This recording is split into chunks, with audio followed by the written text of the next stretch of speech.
નમસ્કાર દર્શક મિત્રો, તહેલકા ન્યૂઝમાં હું એન્કર અર્પિતા પટેલ આપ સર્વનું હાર્દિક સ્વાગત કરું છું। ડાંગ જિલ્લાના વઘઈમાં ખુલ્લી ગટરોમાં ભ્રષ્ટાચારનું નજરાણું જોવા મળ્યું। વઘઈ ડાંગ જિલ્લામાં વઘઈ ખાતે માર્ગ અને મકાન વિભાગના નાયબ કાર્યપાલક ઇજનેર એમ.આર. પટેલના તાબા હેઠળ આવતા વઘઈ નગર ખુલ્લી ગટર લાઇનમાં ભ્રષ્ટાચારનું નજરાણું દેખાઈ આવે છતાં આખાડા કાન કરી બેઠેલા એવા માર્ગ અને મકાન વિભાગના અધિકારી એમ.આર. પટેલના વઘઈ ગામમાં ખુલ્લી ગટર લાઇનમાં કોની ક્યારે જાનહાનિ પહોંચાડે તેવી રાહ જોઈ રહ્યા હોય તેવું લાગી રહ્યું છે।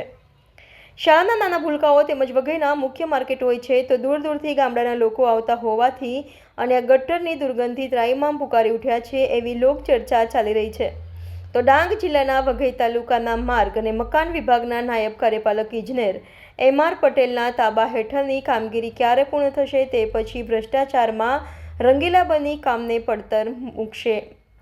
વઘઈ ખાતે રેન્જ ફોરેસ્ટ ઓફિસર સામે ગટર લાઇનનું કામગીરી ક્યારે પૂર્ણ થશે તેવી લોકોની માંગ ઉઠવા પામી છે।